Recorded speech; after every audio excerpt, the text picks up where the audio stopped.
Et ce que je vais faire, je vais vous demander de vous présenter. Chacun, regardez, vous allez prendre le micro et vous allez le faire tout seul. Vas-y. Valentin. Bah, dis avec le micro, vas-y. Bonjour, moi c'est Valentin. Valentin Stoll, donc. Moi, c'est Arnaud Tribou. Enchanté. Moi, c'est Pierre Pinon. Et Sean Zhang. Wildfire, donc film des Gobelins. Comment s'est passé le travail avec la voix, quand on voit le film, évidemment, avec la voix, les dialogues, on n'a pas forcément... Enfin, il y en a évidemment comme régulièrement aux Gobelins, mais comment vous, ça s'est passé? C'est jamais un travail facile, les dialogues. Allez-y. Chacun votre tour. Je veux dire, au niveau de l'écriture, Ouais. c'est vrai que ça nous intéressait de faire ce travail-là parce que je crois qu'aucun de nous l'avait vraiment fait avant. Effectivement, il n'y a pas énormément de dialogue, ce qui n'est pas forcément plus simple parce que on voulait un personnage justement qui parle très peu, donc il fallait trouver la phrase juste. Et je sais pas, c'était juste écrire, trouver le... Enfin, c'est que ça sonne naturel et de trouver juste la phrase simple, donc c'était beaucoup... ouais, ça tient juste... est-ce que tu rajoutes le nom du personnage après ou pas et c'est répéter plein de fois et voir ce qui marche le mieux, quoi. Est-ce que vous avez des cours pour ça? Est-ce qu'il y a un cours ou est-ce qu'il y a des coachs de dialogue comme ça en disant non, là, peut-être coupez ça, faites ça, enfin... Passez-vous le micro comme ça, un par un, vous allez voir. Non, je me souviens pas de cours, je crois pas, non. On n'a pas eu de cours de dialogue. Mais je me souviens qu'on en a coupé pas mal quand même du dialogue. Enfin, on en avait certains qu'on a jugés trop lourds peut-être par rapport aux propos ou à l'ambiance, au ton. Et je sais qu'on en a enlevé pas mal, mais il n'y a pas vraiment eu de cours là-dessus, c'était plus une réflexion. Parce que c'est pas, encore une fois, c'est pas évident de pouvoir avoir, comme tu disais, juste les mots qui fonctionnent bien pour mettre en place l'univers. Ouais, en plus on a un gamin dans le film qui est... Donc ça c'était un peu un autre défi aussi de le faire parler. C'était une scène en plus pour ceux qui l'ont vu où vraiment... c'est un peu la scène du quotidien, donc il fallait que ce soit dans un ton... c'était assez dur à trouver en fait, dans l'écriture comme dans le jeu d'ailleurs avec le gamin. Les acteurs, enregistrement des voix, comment on fait quand on débute et se dire ouais non ça c'est la bonne voix, c'est la bonne intonation. Il y en avait un de vous qui était plutôt le directeur d'acteur et qui disait non là faut que ça soit comme ça. Comment ça s'est passé? Je crois pas qu'il y ait eu vraiment je crois pas qu'on a tous un peu dirigé les acteurs, je crois. Pas tout le monde, mais on était Valentin pas mal quand même. Enfin, il me semble que Valentin a pas mal écrit les dialogues en fait. Et moi en fait moi aussi j'étais un peu là. Il y avait Arnaud aussi et Shang peut-être un petit peu moins. Je sais plus. Il me semble que tu avais un peu moins. Ouais. Et mais en tout cas ouais déjà le truc qu'il faut savoir aussi c'est que les voix elles ont vraiment ouais, c'est comme tu disais, c'est le quotidien. C'est pas vraiment important en fait pour la narration. Les voix n'apportent rien à l'histoire. C'est vraiment de l'ambiance en fait. Non, elles n'apportent pas rien à l'histoire. J'exagère. Si j'ai commencé comme ça, c'est parce que, alors peut-être que je me trompe, et je peux pas bien sûr, mais c'est que je trouvais que justement il y avait peut-être une finesse dans ce quotidien de réussir à mettre des voix où finalement, en effet, qui ne participent pas peut-être à l'avancée d'une narration, mais en tout cas qui permettaient de comprendre peut-être un peu plus la psychologie aussi des personnages. Oui, c'est ça que je voulais dire plutôt. C'est-à-dire que si on ne parle pas anglais ou français plutôt, si on ne comprend pas le langage, ça n'a pas vraiment d'importance au final. Ouais, voilà. Plus les mots.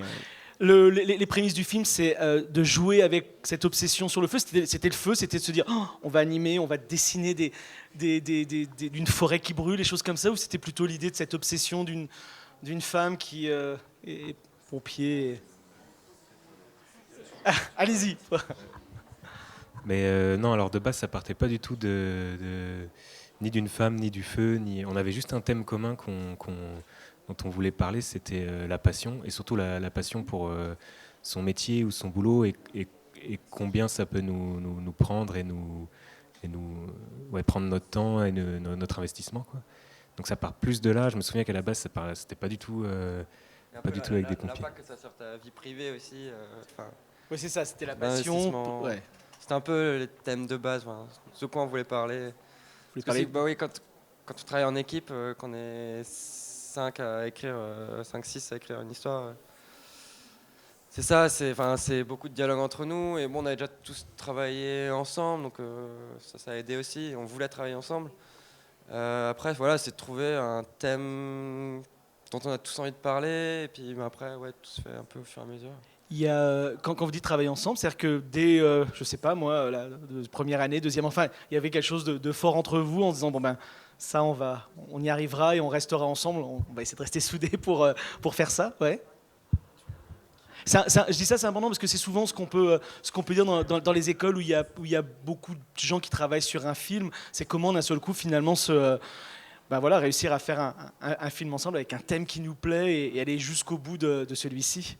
Bah, c'est vrai qu'en fait, au début, en fait, on choisit un peu nos équipes à l'école en général, juste pour Annecy justement, où là, enfin ça dépend parce qu'apparemment cette année ça a changé, mais bon, pour nous en tout cas, on choisissait pas les équipes pour Annecy. Et pour le reste, en fait, ça s'est fait, voilà, on a travaillé, on s'est mis ensemble une première fois. Après, on a fait des petits projets de temps en temps à côté des cours aussi, ça nous arrivait. Et puis au final, en fait, ça marchait assez bien. On aimait bien les univers de chacun. Certains étaient plus proches que d'autres, d'autres plus éloignés, mais globalement, ça marchait. Et puis, pour le film de fin d'études, on avait envie de continuer, en fait, tout simplement. On peut parler aussi, on a parlé des dialogues de la musique, parce que la musique, en fait, est assez simple aussi. En tout cas, elle est là, je sais pas, moi, je trouvais pour souligner justement des moments de doute ou ce genre de choses. Comment elle était mise en place. Ou souvent, on a des films, on peut avoir des films d'études un peu noyés dans la musique. Je sais pas. Est-ce que non? Le travail sur la musique, comment ça s'est passé? Ouais, pour la musique, au début, chacun a proposé un thème qui marche bien avec l'ambiance. Et moi aussi, j'ai fait un peu test pour la musique aussi, parce que j'aime bien la musique de thème de série Twin Peaks. Et du coup, je pense que l'ambiance ça marche pas mal avec le thème. Et j'ai essayé de trouver des notes simples pour marcher avec l'histoire. Ouais, je sais pas comment dire. Non, mais c'est tout à fait ça. Et comment on les place dans le film ensuite? Parce qu'encore une fois, je trouve que ça en rajoute pas trop. On a, je sais pas si c'est la bonne dose, mais en tout cas une dose assez, voilà, assez réussie, on va dire. Oui. Allez-y. Ouais, non, juste, oui, comme les dialogues, on en voulait, mais pas trop. Enfin, il fallait que ça reste plus ou moins subtil. Et on a changé d'ailleurs de compositeur quasiment, je crois, c'était quoi, un mois avant la fin du... Parce que on a commencé à travailler avec un compositeur, qu'on avait aimé cette première chose qu'il nous avait proposée. Et en fait, plus ça allait, moins ça allait dans ce qu'on aimait. Enfin, du coup,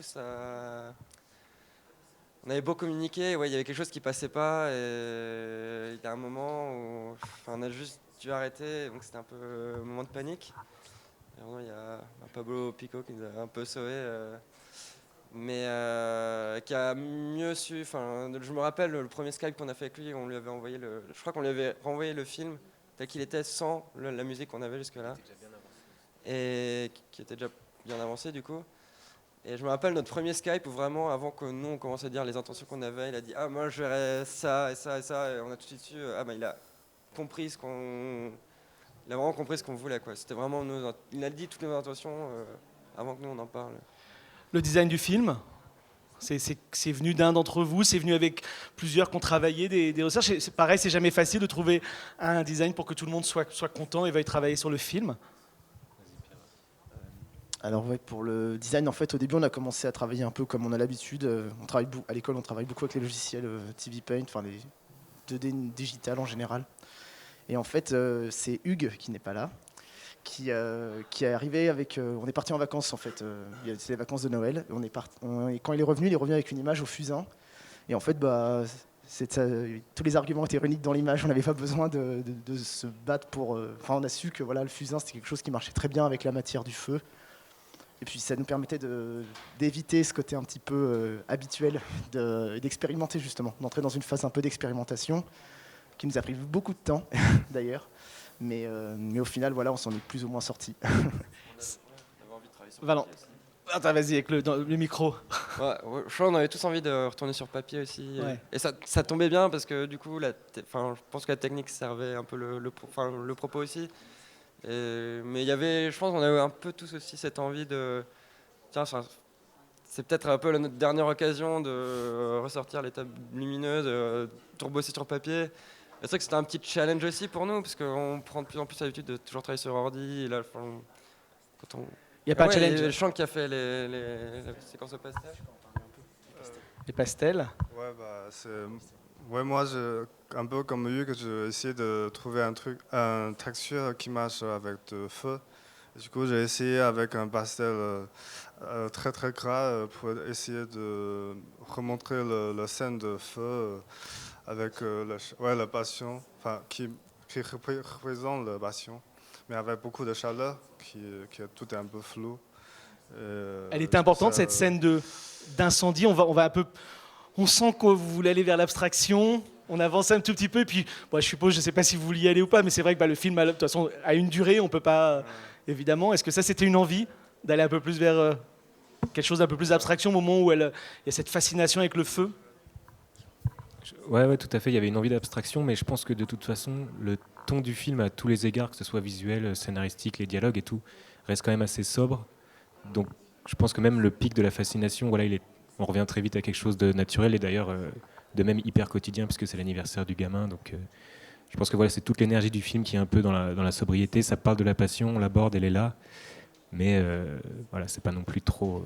Donc, c'est important en fait finalement de revenir rapidement et de pas être dans une fascination qui soit trop longue, on va dire, et d'un seul coup, comme tu dis, on revient. Forcément aussi un peu les contraintes de temps. Ouais, forcément, parce que on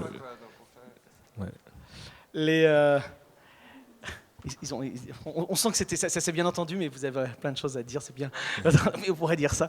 Est-ce que c'était, j'ai fini sur ça, sur le film, le temps va nous manquer, mais un tiers du film quasiment en tout cas est sur cette femme à la fin, seule à sa fenêtre, et qui lance ses allumettes. Est-ce que ça, c'est quelque chose qui a été beaucoup réfléchi? Parce que c'est d'un seul coup un peu une suspension du temps qui est assez étonnante et qui est évidemment très très importante. Comment elle a été mise en place, cette scène-là? Bonne question, tu veux... je pense que je vais essayer d'y répondre en même temps que j'y réfléchis, mais... Vas-y. De toute façon, je pense que le challenge, c'était de... Je pense que c'est un film qui aurait pu durer beaucoup plus longtemps en fait. Très vite on l'a senti, donc, et on savait qu'on n'avait pas beaucoup de temps. C'est les contraintes de faire un film qui ont beaucoup influencé l'écriture et les choix qu'on a fait.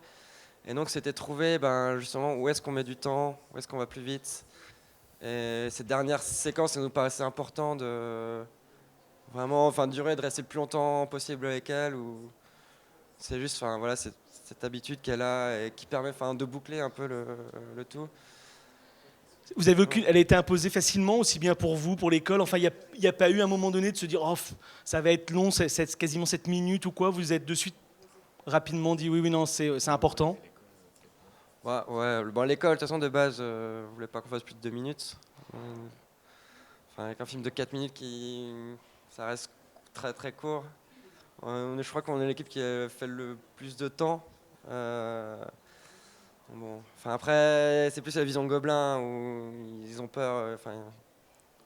Ils veulent vraiment un objet techniquement bien fini à la fin. Il y a beaucoup d'écoles de toute façon aujourd'hui qui en effet ont tellement peur que leurs élèves ne finissent pas, qu'ils bloquent en fait à quelques minutes en se disant pourvu que vous finissiez surtout. Nous les premiers en même temps, on est tous attachés à ça aussi. Mais après on avait vraiment envie de donner un peu de temps, là on pouvait le prendre pour raconter cette histoire. Alors le temps passe, vous êtes beaucoup, qu'est-ce que vous faites chacun d'entre vous aujourd'hui après les Gobelins? C'est toujours intéressant évidemment de savoir, c'est une école évidemment très très reconnue. Qu'est-ce qu'on fait après les Gobelins? Allez-y.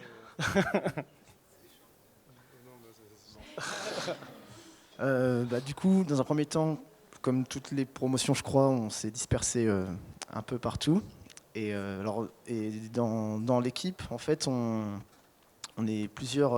Valentin, toi, tu es parti à Los Angeles, à Jib Jab, qui y est toujours, je crois, plus ou moins. Et Arnaud, toi, tu es allé à MacGuff. Moi, j'ai travaillé dans la pub, des petits boulots à gauche, à droite. Et Shang, alors toi, je me souviens plus ce que tu as fait tout de suite après l'école. Moi, je suis un peu comme Pierre. On travaille comme freelance et tous les. Ouais. Et peut-être un mot quand même du collectif. Oui, ouais, ouais. Du coup, en fait, ce qui se passe, c'est qu'on a continué bien sûr, on continue de se parler régulièrement. Et puis, voilà, comme tout se passait très bien, pendant ces 3 années, ça s'est bien passé entre nous, globalement. Bon, c'était pas toujours parfait, mais globalement, c'était bien. Et on a continué à vouloir continuer de faire des films, continuer de faire des projets, un petit peu comme tout à l'heure avec vous, mademoiselle. Avec Tabasco, ouais. Et du coup, voilà, on est parti sur, comme ce qui se fait beaucoup maintenant, c'est de faire un petit collectif où on essaie de travailler en groupe et continuer de faire nos projets plus ou moins individuels, parce que finalement, actuellement, par exemple, on commence à avoir des petites commandes, donc là, c'est en pleine naissance, on ne sait pas trop où on va, mais on y va et on aime bien, en tout cas, pour l'instant. Et on va voir s'ils vont finir par dire le nom. Oui, du collectif. du coup, le nom du collectif, ça s'appelle Souviens-t'en-en. C'est pas très facile à traduire en anglais, mais Souviens-t'en-en. Ouf, in English. Remember Yes. it. C'est une expression qui est venue de Arnaud, plutôt, je dirais. Mais ouais, non, on aime bien cette expression. On nous reproche souvent d'avoir ce nom parce que justement, c'est pas évident à comprendre pour l'étranger, mais ça nous représente bien aussi dans ce que ça veut dire. Donc voilà, dans l'organisation.